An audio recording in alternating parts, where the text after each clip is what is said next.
wabarakatuh. Waalaikumsalam warahmatullahi wabarakatuh.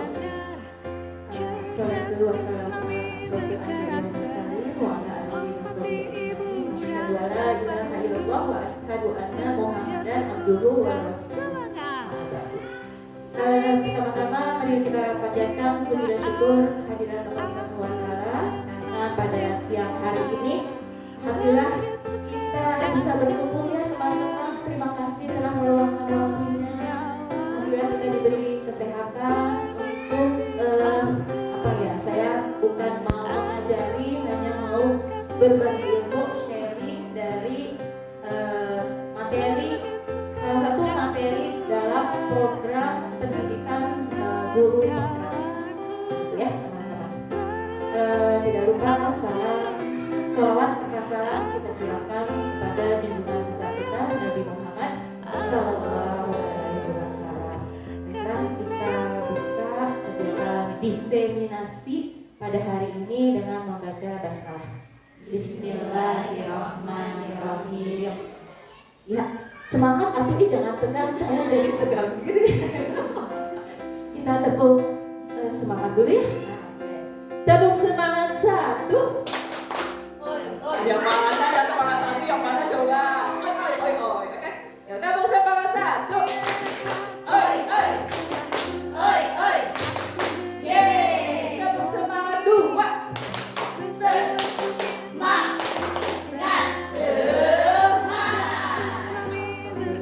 Sudah semangat? Apa kabarnya siang hari ini? Alhamdulillah luar biasa, tetap semangat, sukses selalu. Allahu Akbar, Allahu Akbar. Yes. Baik, teman-teman, rekan-rekan guru di SD Islam Mutiara Hati, izinkan saya mendiseminasikan materi budaya positif dari pendidikan guru penggerak. Kalau ada kata budaya positif, apa yang ada di benak rekan-rekan? Ada yang mau menjawab? Kayaknya Bu Intan untuk tukang kata ya.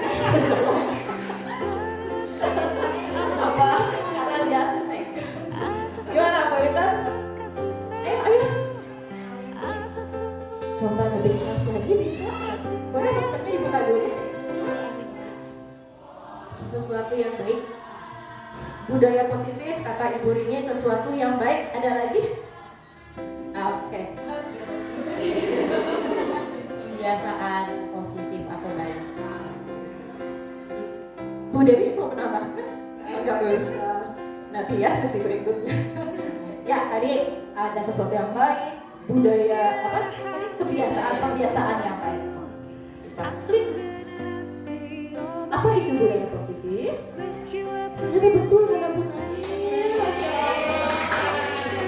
Kebiasaan yang bernilai positif ya. Di dalamnya mengandung sejumlah kegiatan yang mampu menumbuhkan karakter murid. Budaya positif perlu dibangun dalam suatu kelas ya. Kira-kira di Mutiara Hati sudah ada mungkin budaya positif? Ada ya, insya Allah ada ya kita ya. Baik. Dalam menciptakan suatu lingkungan yang positif, salah satu strategi yang bisa dibawa kembali adalah suatu penerapan disiplin di sekolah.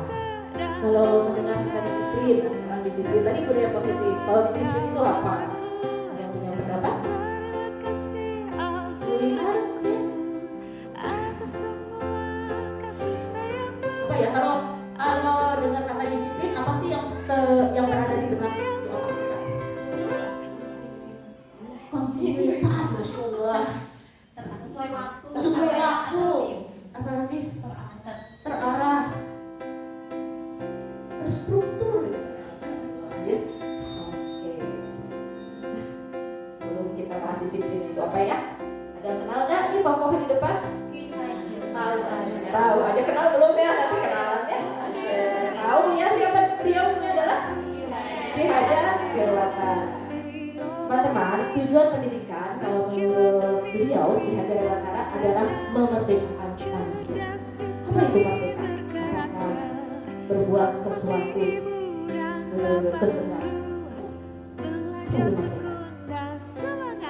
Bebas kata Bu Amanda. Sesuai kebutuhan kata Bu Nini. Yang keras Sesuai dengan kebutuhan. sesuai kebutuhan. Jadi, Bu Intan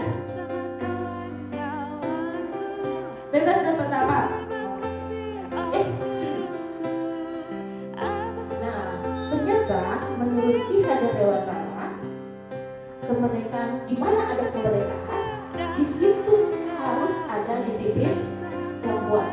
Disiplinnya dari mana? Yang terutama adalah disiplin dari dalam diri sendiri, ya.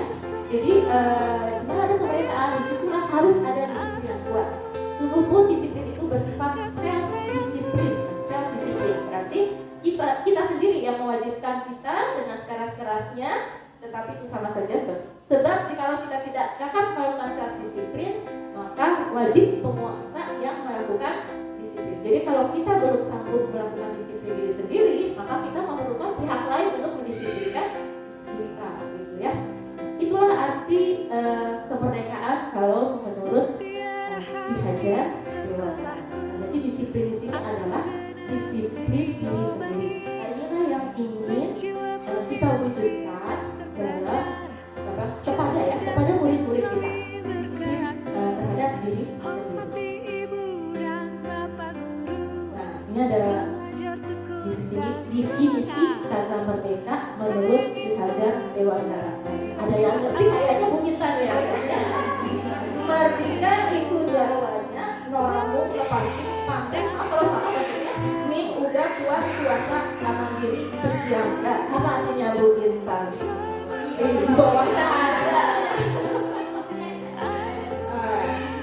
Merdeka itu artinya tidak hanya terlepas dari perintah, akan tetapi juga cakap buat memerintah diri sendiri. Jadi seperti apa? Nanti kepada disiplin diri sendiri.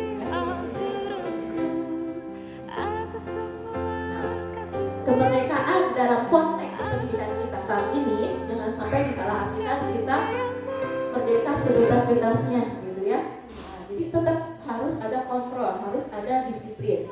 Nah, untuk apa? Untuk menciptakan murid yang merdeka. Murid yang merdeka itu yang seperti apa? Yang memiliki disiplin yang kuat. Disiplinnya itu yang diharapkan adalah disiplin yang ada atau timbul dari internal, dari diri sendiri, tidak ada paksaan, tidak atas perintah, tapi memang kesadaran dari diri sendiri. Nah, ya, jadi disiplin diri itu akan membutuhkan kontrol diri kita, ya. Untuk apa? Untuk suatu tujuan yang mulia. Apa tujuan yang mulianya? Kalau di sini adalah nilai-nilai kebajikan. Apa sih nilai-nilai kebajikan itu? Nilai-nilai kebaikan. Contohnya apa sih nilai-nilai kebajikan? Tepat sekali. Semuanya terangkum di dalam profil pelajar Pancasila. Coba apa ya dimensi dari profil pelajar Pancasila? Beriman dan bertakwa kepada Tuhan Yang Maha Esa. Kemudian berkebinekaan, global, mandiri,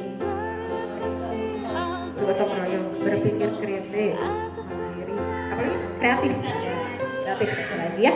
Nah, itu nilai-nilai kebajikan yang diharapkan menjadi tujuan dari budaya positif ini ya.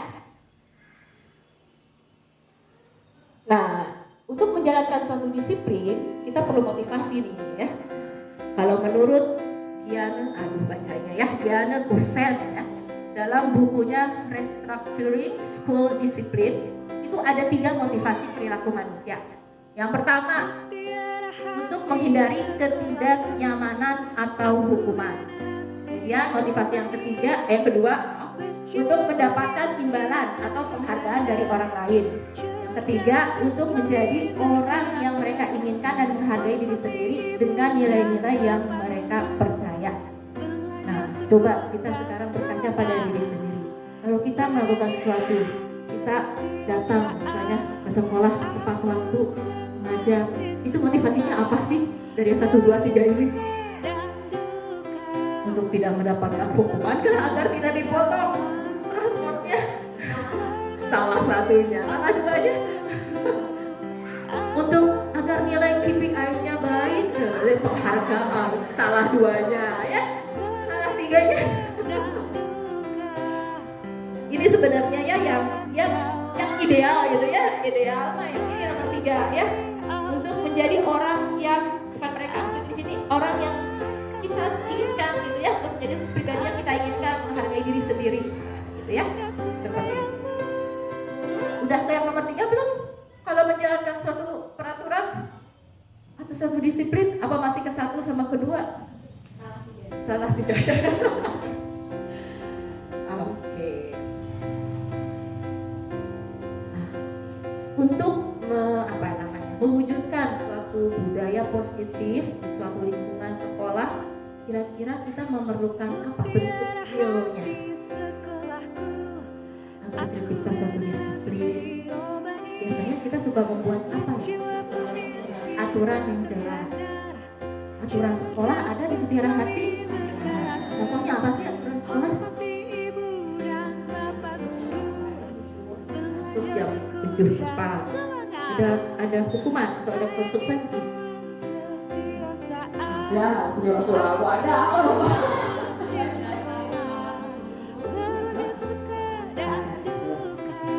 Dalam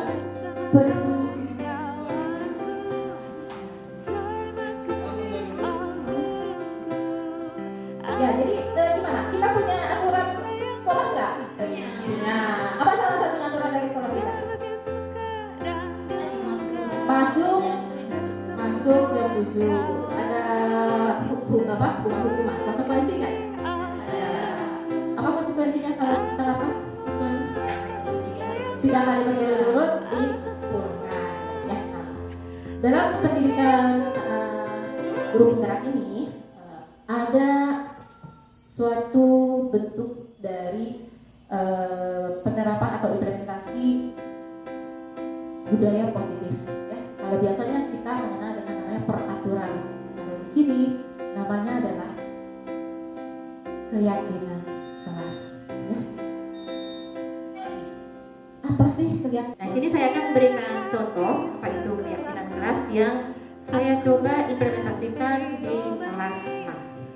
Berjiwa pemimpin yang terpandang, cerdas Islami berkarakter, hormati ibu dan bapak guru, belajar tekun dan semangat, sayangi teman setiasaan, aku senang di sekolah, berbagi suka dan duka, bersama.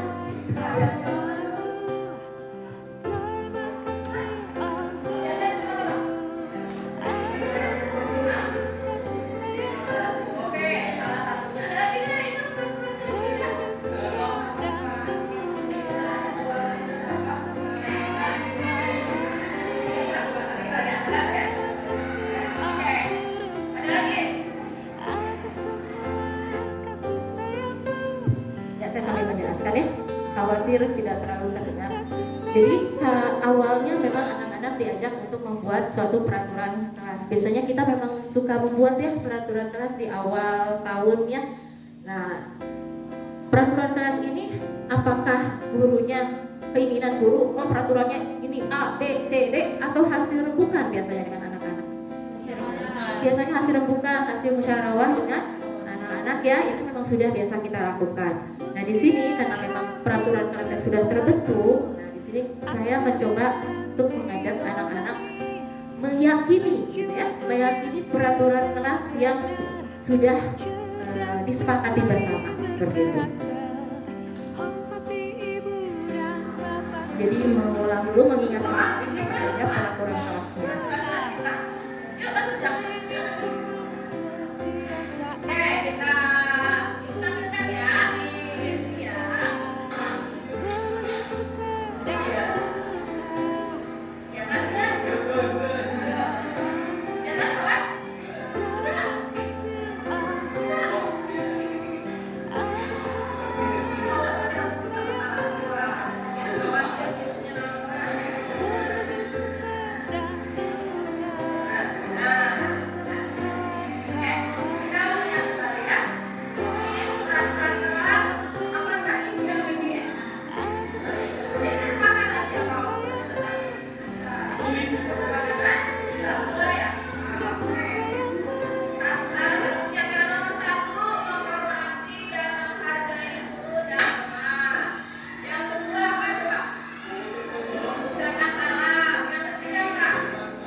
setelah mengingat kembali peraturan kelas yang sudah kami di kelas 6 sepakati bersama, jadi anak-anak saya ajak untuk menuliskan, tahap berikutnya adalah menuliskan apa sih manfaat dari peraturan kelas yang dibikin. Misalnya pada poin 1 itu menghargai dan menghormati guru dan teman. Ada manfaatnya nggak sih? Dampaknya bagi mereka gimana gitu ya? Nah, itu yang saya ajak. Per poin mereka menuliskan apa manfaatnya.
Maaf ya, ini rada rame. Suara luar masih ada yang nangis tadi di luar kelas 3.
Karena ini masih membahas tentang keyakinan dari peraturan yang telah disepakati bersama.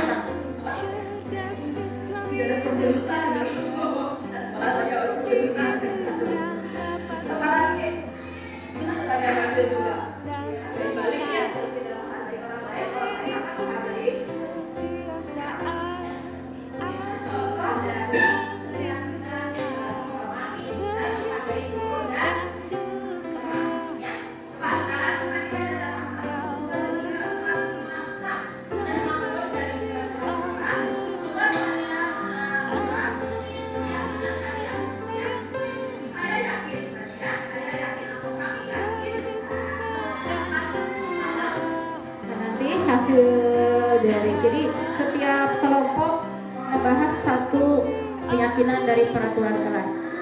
Hasil diskusi mereka ditempel di belakang seperti yang ada di sana ya. Tempat adanya kayak kelas seperti itu.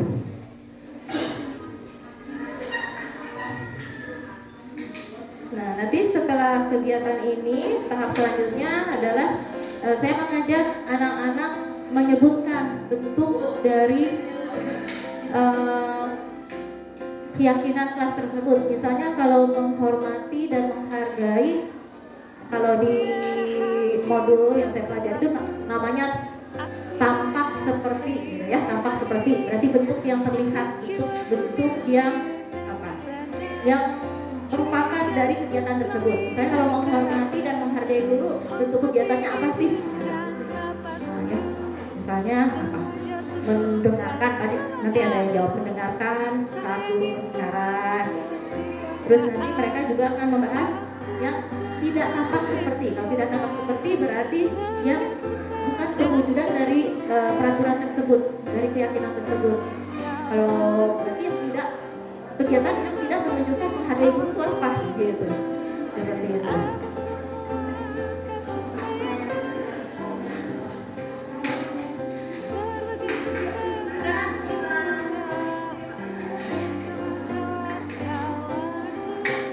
Di sini saya ajak mereka berkolaborasi ya dengan kelompoknya, kerjasama gotong royong untuk implementasi dari profil pelajar Pancasila.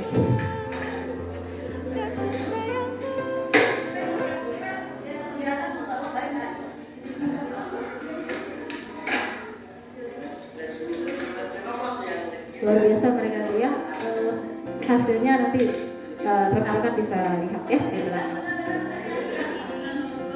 Dan walaupun terkesannya ada yang sangat kecil sekali.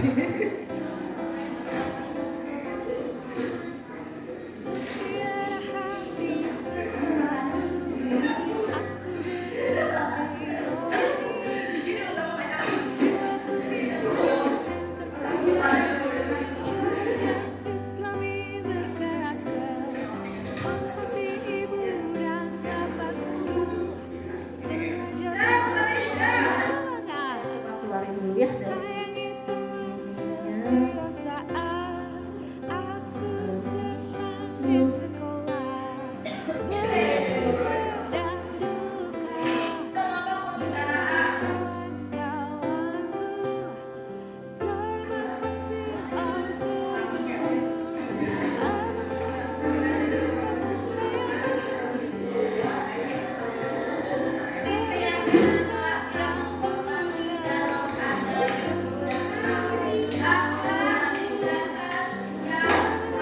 dari bentuk tindakannya, bentuk kegiatannya itu apa?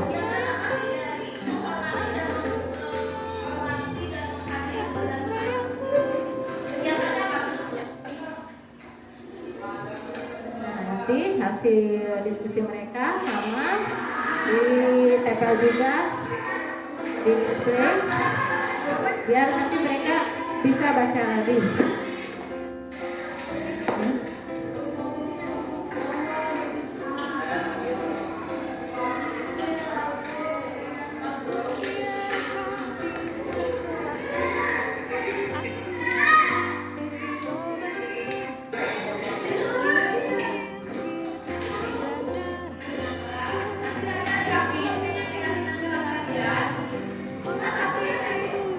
Nanti closingnya kita beri apa keyakinan lagi, yakin nggak mereka dengan keyakinan kelas?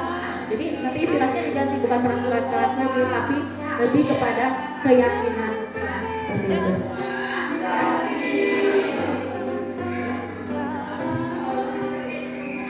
Dan nanti hasilnya keyakinan kelas yang sudah sepakati itu ditulis di atau misalnya di print atau diamalkan, ditandatangani oleh seluruh anggota kelas seperti itu. Oke, kita lanjutkan ya. Nah, ini adalah salah satu bentuk implementasi dari budaya positif, yaitu membuat keyakinan kelas.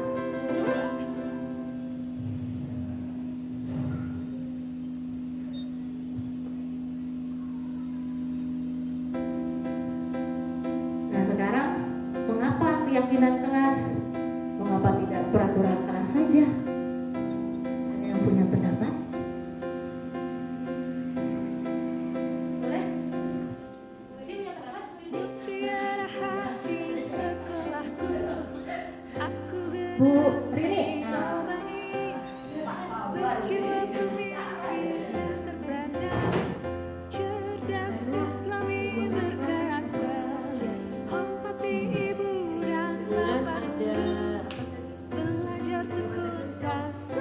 self disiplin itu muncul dari dirinya. Kalau aturan kan berarti ada pihak lain yang proses.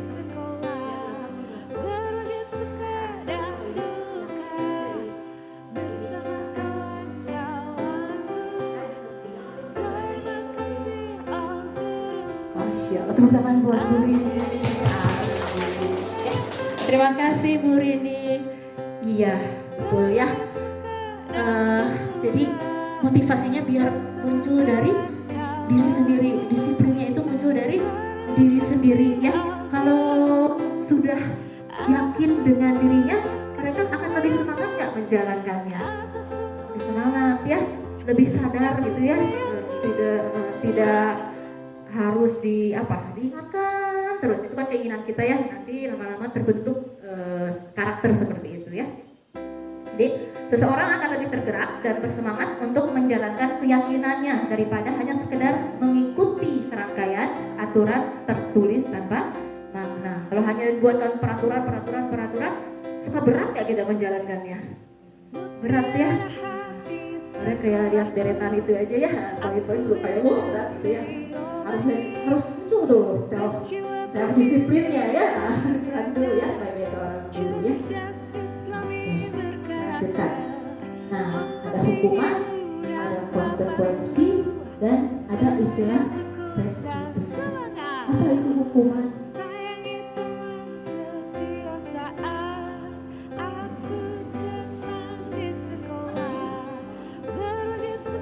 Ada yang mau menjawab? Mungkin Ibu Rini kedua, Ibu Rini pertama. Hukuman itu gimana sih? Apa beda hukuman dengan konsekuensi? Gua ada orang lain.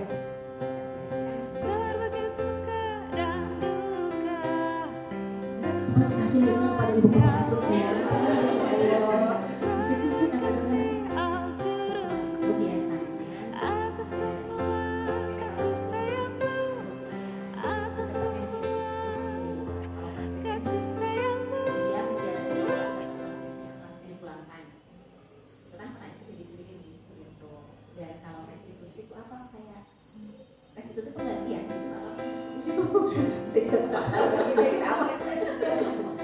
Saya tahunya retribusi. Terima kasih Bu Eva, Masya Allah. Ya betul ya, kalau hukuman itu ada biasanya dikeluarkan oleh satu pihak ya, dari institusi gitu. Misalnya apa hukumannya, aturan apa, nanti ada hukumannya apa gitu ya. Nah kalau konsekuensi biasanya ada kesepakatan dari dua belah pihak, dari yang memberikan atau tadi misalnya peraturan keyakinan keras, ada konsekuensinya apa, nah, itu disepakati bersama dari peraturan keras tersebut. Nah kalau restitusi apa ya? Kalau restitusi itu proses menciptakan kondisi bagi murid untuk memperbaiki kesalahan mereka, sehingga nanti mereka bisa kembali ke kelompok mereka. Jadi murid di sini diajarkan bagaimana cara mencari solusi masalah. Ya, jadi mereka diajak untuk berpikir seperti itu. Gimana sih cara menyelesaikan masalah tersebut? Nah, itu yang disebut dengan restitusi. Nah, dari budaya positif ini yang diharapkan terbentuk pada murid adalah nantinya dalam bentuk restitusi ini. Jadi diharapkan kita nantinya tidak lagi memberikan suatu hukuman, konsekuensi. Kalau sudah ada restitusi, mudah-mudahan nanti bisa terbentuk pola pikir penyelesaian dari suatu masalah seperti itu. Saya pegang mic-nya dua.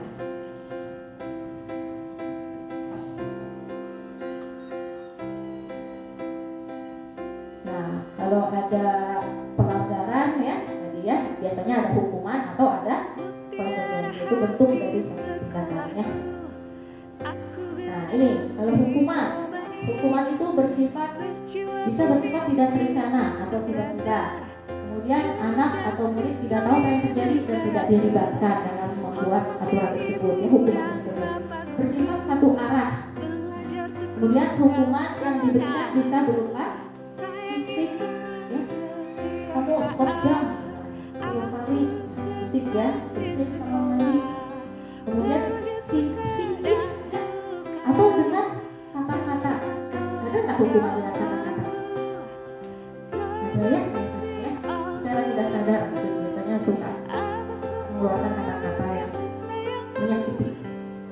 Nah, kalau konsekuensi sudah terencana, sudah disepakati, sudah dibahas oleh dua pihak, yang dibuat oleh pihak guru dan murid, serta murid sudah mengetahui sebelumnya konsekuensi yang akan diterima bila ada pelanggaran. Kemudian dibuat oleh pihak guru atau sekolah dan murid, sama itu ya poinnya, maaf, terketik 2 kali. Nah, konsekuensi biasanya diberikan berdasarkan suatu data yang umumnya dapat diukur. Misalnya, setelah berapa kali tidak mengerjakan tugas, maka murid konsekuensinya ngapain, gitu ya. Ada nggak di sini? Kelas 5 ada konsekuensi? Contohnya apa, Bu Dewi? Mutiara hati sekolahku, aku generasi robani, berjuang Kalau kita mengerjakan tugas, maka anak-anak dengan kesepakatannya berdiri di depan kelas. hormati ibu dan bapak, Bahwa kalau Iman itu bersifat fisik, kalau semangat, misalnya dia tidak mengerjakan PR, maka sayangi akan Tuhan sentiasa. Itu konsekuensi. kalau berdasarkan hasil diskusi anak-anak. Kalau dilihat dari hukuman dan konsekuensi bersifat fisik nih ya, itu maksudnya hukuman enggak? Apa konsekuensi ya? Kalau tadi kan kalau hukuman itu atas perintah guru ya, kalau konsekuensi kan hasil diskusi antara murid dan guru gitu. Nah, kalau yang awal itu kan hanya berdiri di depan kelas sampai selesai pelajaran atau 1 jam pelajaran. Kalau Iwan itu memang berupa hukuman fisik sebetulnya ya maksudnya, tapi masuknya ke konsekuensi karena berdasarkan diskusi bersama, bukan salah satu bukan dari gurunya gitu, bukan langsung dari gurunya. Kamu karena nggak ngerjain PR, berarti kamu harus push up ya, kayak gitu ya. Ya tiba-tiba ya, Ya, sudah kesepakatan. karena sudah disepakati bersama dan dijalankannya sepekan kemudian. Terima kasih Bu Dewi. Tepuk tangan dulu buat Bu Dewi. Baik, ada satu nih ya yang ketinggalan. Kalau konsekuensi itu biasanya sesuai dengan pelanggaran yang dilakukan. Jadi kalau tadi apa tidak mengerjakan tugas PR, tapi hukumannya apa tadi? Fisiknya push up 10 kali. Ini enggak apa namanya? Sebanding enggak? Selaras enggak? Ya. Kayaknya tidak ya. Jadi itu sebenarnya masuknya lebih kepada hukuman ya. Mungkin nanti bisa dicarikan konsekuensi yang lebih ya sebanding lagi. Kalau kelas 4 gimana? Coba kelas 4 gimana?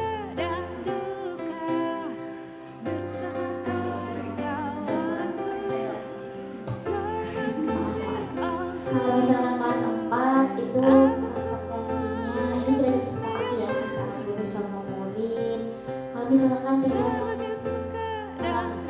mengerjakan tugas, biasanya akan disuruh mengerjakan tugas di jam istirahat sehingga istirahat terpotong. Jadi anak-anak berpikir kalau misalnya saya udah mengerjakan tugas di jam istirahat atau sudah mau terus tampak terpotong lagi. Seperti itu Bapak. Oke, terima kasih kelas 4. Kayaknya kelas 4 udah lebih sebanding ya dengan jenis pelanggarannya, nih konsekuensinya apa gitu. Terima kasih, tepuk tangan buat Bu Intan ya. Masya Allah. Oke, kita lanjutkan ya. Nah, di sini ada istilah dihukum oleh penghargaan. Saya juga baru tahu nih di materi ini, yang ternyata penghargaan itu bisa masuk ke dalam suatu bentuk hukuman. Ya. Kalau menurut Alfikon mengemukakan baik penghargaan maupun hukuman adalah cara-cara mengontrol perilaku seseorang yang menghancurkan potensi untuk pembelajaran yang sesungguhnya. Menurut Thon, secara ideal tindakan belajar itu sendiri adalah penghargaan sesungguhnya. Jadi kalau yang saya pahami gitu ya, penghargaan itu bisa suatu bentuk hukuman bagi seseorang gitu ya. Bagi dia bisa membuat, bagi yang menerima bisa membuat salah satunya tidak kreatif gitu ya. Kemudian bagi yang hukuman, bagi yang tidak menerima penghargaan tersebut gitu. Jadi membuat rasa apa kalau yang tidak menerima penghargaan, jadi kan suka sedih, ada apa, cemburu sosial dulu, dia jadi juara, ya seperti itu didukung oleh penghargaan, ya. Nah, salah satu pendekatan untuk menciptakan disiplin positif adalah tadi istilah yang satu lagi, ada hukuman, ada konsekuensi, dan ada restitusi. Jadi apa tadi restitusi? Nah, ya mengajarkan siswa untuk mencari solusi dari suatu masalah. Nah, ya. Nah, di sini ada namanya segitiga restitusi, ya. Ada 3 tahapan nanti dalam pelaksanaan segitiga restitusi. Ada yang pertama menstabilkan identitas, ya. Kemudian validasi tindakan yang salah. Kemudian ada menanyakan keyakinan. Bentuknya seperti apa sih? Nanti ada contohnya, ya.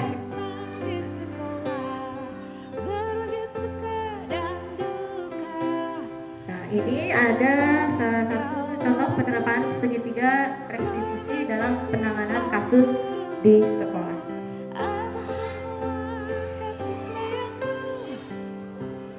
Ya, ini ada contoh dari kasus 1. Ada siswa yang sudah 2 kali berturut-turut datang terlambat ke sekolah. Gimana penerapan dari segitiga restitusinya?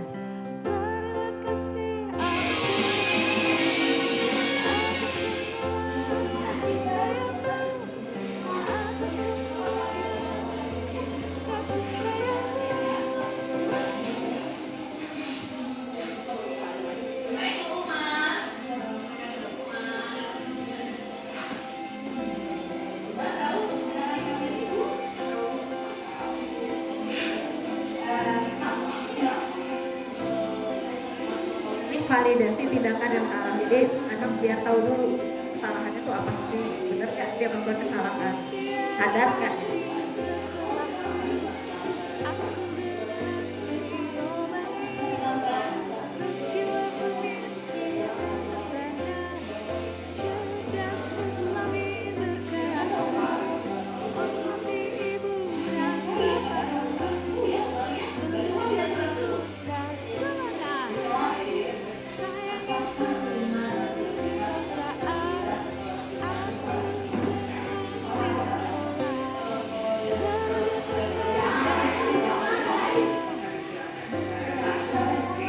Siswa diingatkan lagi tentang keyakinan kelas yang sudah disepakati.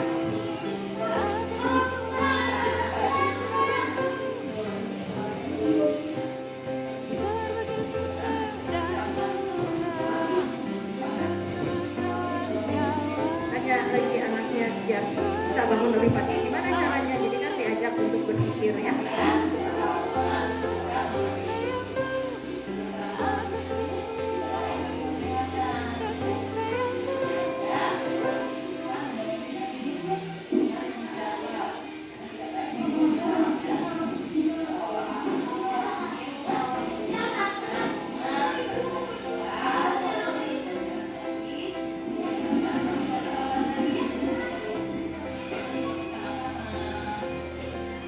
Itu kasus pertama, ya. Jadi tentang keterlambatan. Jadi intinya sih sebenarnya siswa diajak dialog, gitu ya. Diajak dulu, dia tahu nggak sih kesalahan yang dia lakukan itu apa? Kemudian diajak mencari solusinya itu menurut dia apa, gitu, agar tidak terulang lagi kesalahan yang dia lakukan.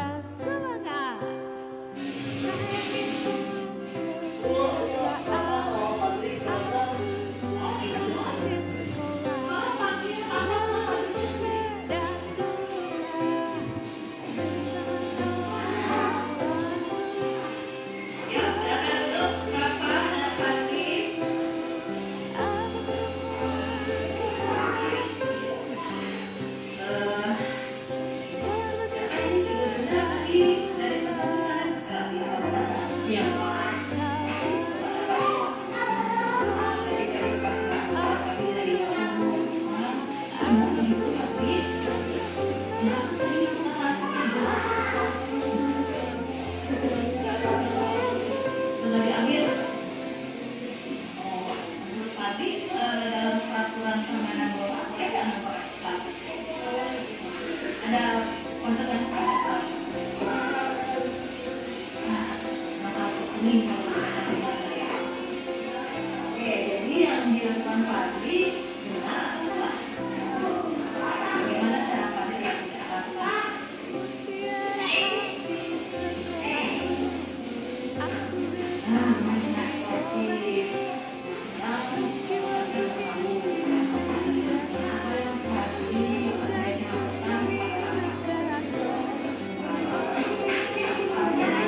Nah, dari segitiga restitusi ini diharapkan muncul apa namanya motivasi dari dalam diri siswa gitu ya untuk tidak mengulangi kesalahan yang dia lakukan, sehingga tidak ada tuh nantinya yang namanya hukuman atau konsekuensi seperti itu. Apakah hal ini bisa langsung terwujud gitu ya? Tentu tidak ya. Tidak jawabannya, karena semuanya pasti membutuhkan proses seperti itu. Nah, itulah yang mudah-mudahan pembiasaan-pembiasaan positif ini bisa kita terapkan di lingkungan sekolah kita seperti itu ya, memunculkan motivasi intrinsik dari dalam diri siswa seperti itu ya. Oke, ini sudah ya untuk contohnya. Nanti bisa kunjungi channel YouTube saya kalau ingin menonton ya, Gama Perwata. Jangan lupa di like and subscribe and di komen ya. Minta maaf.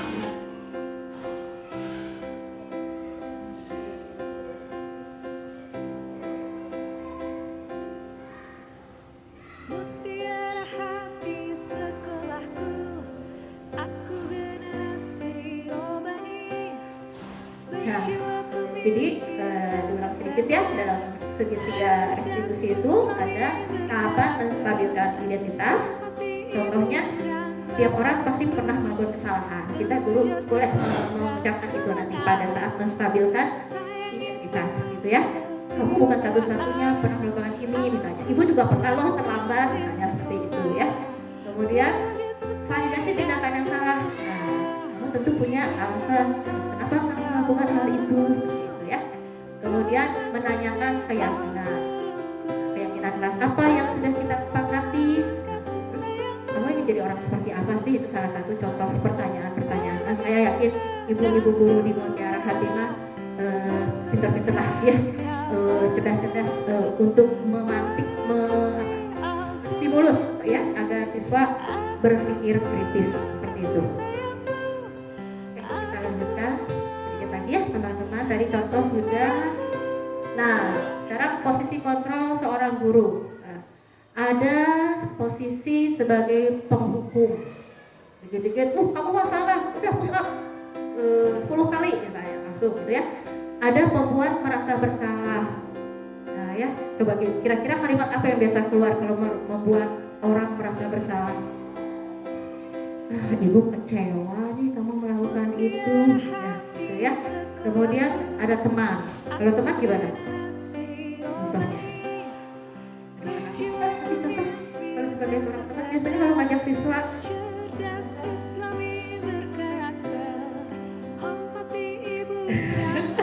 pada senyum-senyum ya. Kemudian ada sebagai pemantau, kemudian ada sebagai posisi sebagai manajer. Nah ini yang diharapkan kita sebagai guru berada pada posisi manajer. Apa itu? Nah, di sini guru berbuat sesuatu bersama murid, mempersilakan murid mempertanggungjawabkan perilakunya dan mendukung murid agar dapat menemukan solusi atas permasalahannya sendiri.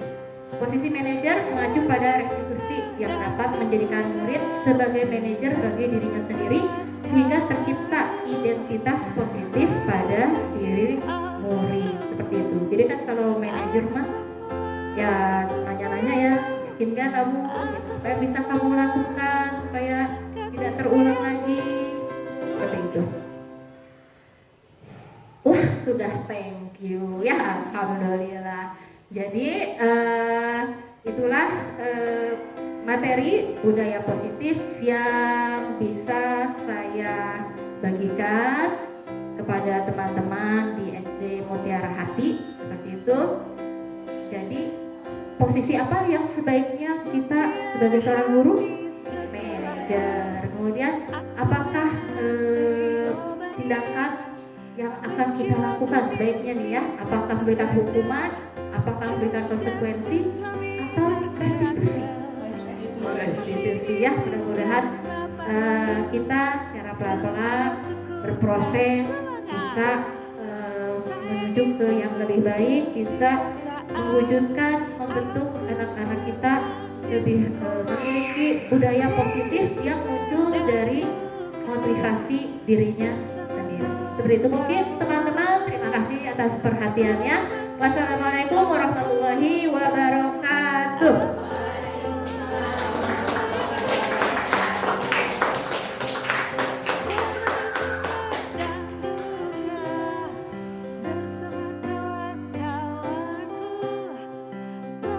Assalamualaikum warahmatullahi wabarakatuh. Alhamdulillahirrahmanirrahim. Setelah mengikuti diseminasi budaya positif dari Ibu Gama Sisa Dewi, saya jadi mengetahui tentang hukuman, konsekuensi, serta restitusi.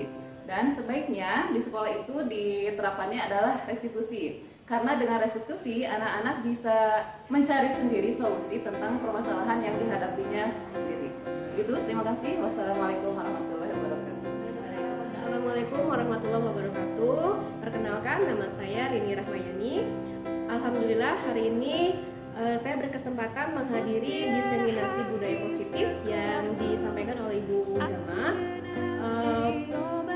Budaya positif yang disampaikan oleh Ibu Gama banyak sekali poin yang membuat saya tergugah gitu, khususnya untuk menguatkan dan membentuk kebiasaan positif pada anak-anak yang ternyata dua hal yang membuat saya lebih optimis untuk menerapkan kebiasaan yang positif, karena dari self disiplin, dari keyakinan, khususnya poin keyakinan itu bahwa bagaimana kita turut meyakinkan siswa kita ketika dia melakukan kesalahan ataupun ketika dia menerapkan disiplin pada dirinya, itu harus ada dari kesadaran dan keyakinan diri. Ternyata keyakinan itu bisa membentuk lebih ajeg satu aturan atau satu kebiasaan. Terima kasih Bu Gama atas ilmu pengetahuannya, atas sharingnya. Mudah-mudahan ini menjadi ilmu yang bermanfaat dan berkah. Terima kasih. Wassalamualaikum warahmatullahi wabarakatuh. Assalamualaikum warahmatullahi wabarakatuh. Perkenalkan, nama saya Intan Riana, salah satu guru yang ada di SD Islam Mutiara Hati. Saya di sini alhamdulillah telah mengikuti diseminasi budaya positif yang dibawakan oleh Ibu Gama. Terima kasih untuk Ibu Gama karena ilmu tentang budaya positif ini memberikan saya pikiran yang lebih terbuka lagi. Salah satunya adalah yang saya ingat tentang perkataan kemerdekaan. Kemerdekaan yang menurut saya itu adalah pemikirannya merdeka adalah bebas sebebas-bebasnya. Ternyata setelah saya mengikuti diseminasi budaya positif ini yang dibawakan oleh Ibu Gama, ternyata merdeka